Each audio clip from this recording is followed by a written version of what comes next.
Non-Americans who have been to the US. What is the weirdest thing about America that Americans don't realize is weird?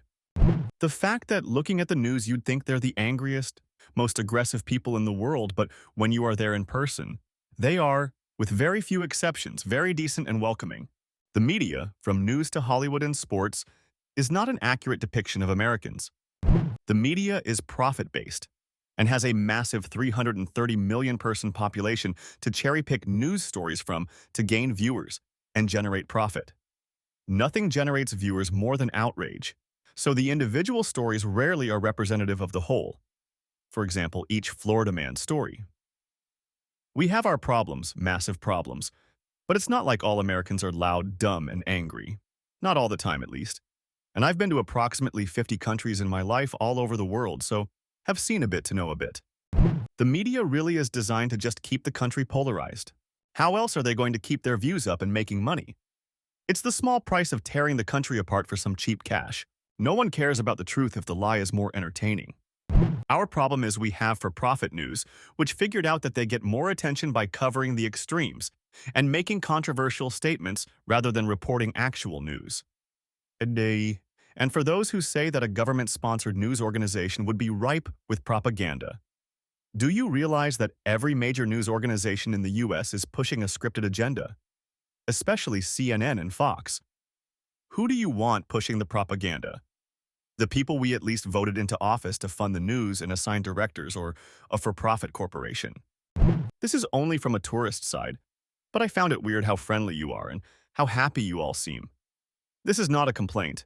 I met a few lovely Americans when traveling through the eastern seaboard, and my cynic British side was struck by how open and excited you are to meet new people. Always especially excited to meet non-Americans, so it was probably dialed up to 11 for you, LOL.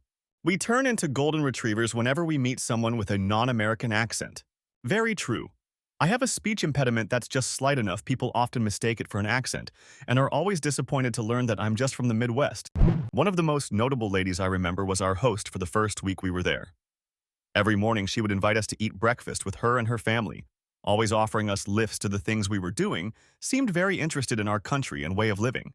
Probably one of the friendliest people I had ever met, and was a highlight for the trip. So it isn't a complaint at all. I'm a Brit that immigrated to America many years ago and don't have much of an accent.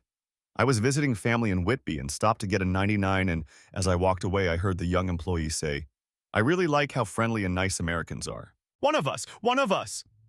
If you think Eastern Seaboard people are nice, then you should travel to the Midwest sometime, haha. Midwesterners might be a touch too confusing if they thought the East Coast was weirdly friendly.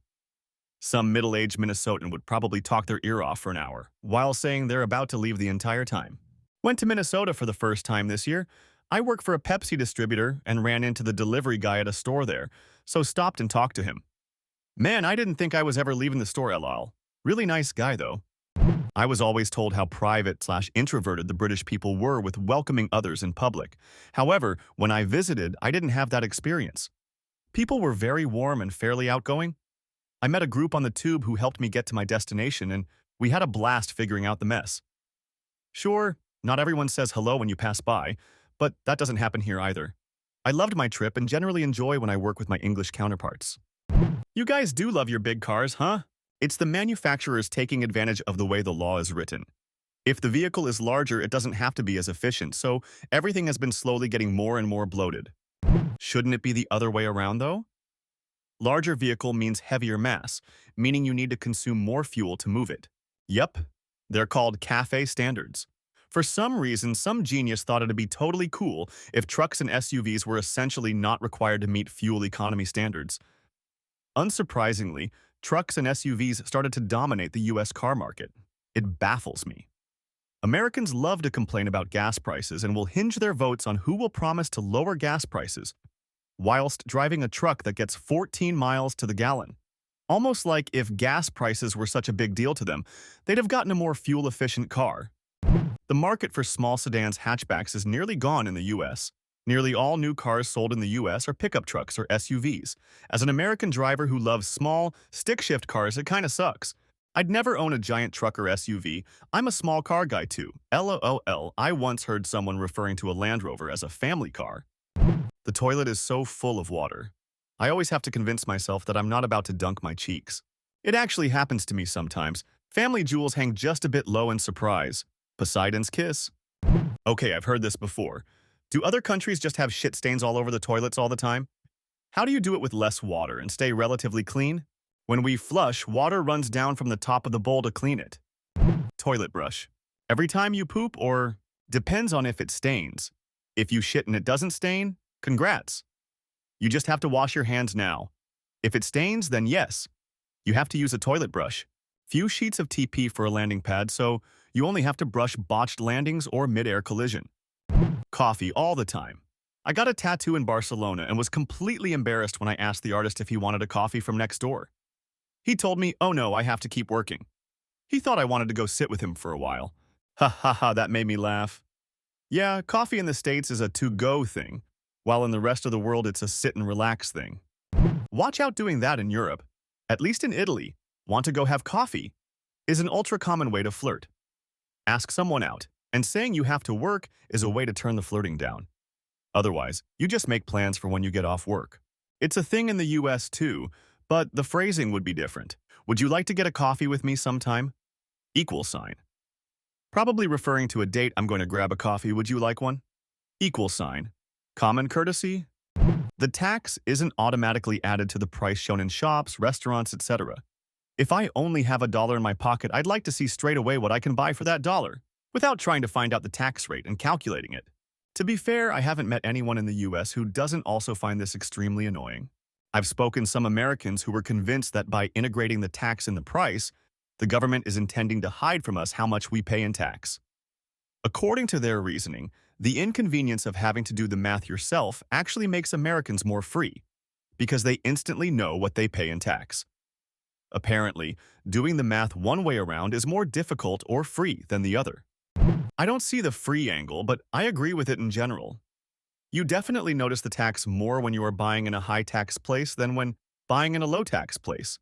This is especially relevant in the US because sales tax rates are all over the place. Also, you notice when there isn't a tax at all.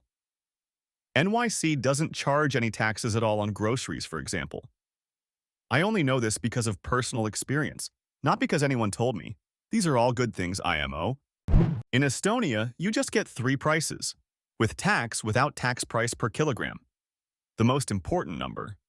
Tipping is super weird. Pay your staff properly and set your prices accordingly. Oh, we realize it's weird and it sucks. It's just that the average person can't do anything about it. If I refuse to tip, it only screws over the server, not the business owner. Every time this topic comes up tipped, people like waiters flood the comments to complain that they'd make less money if they were just paid a normal salary. The billboards on the interstates, only 20 miles to, only 15 miles to, and some chain or business. Oh, and fireworks, everywhere.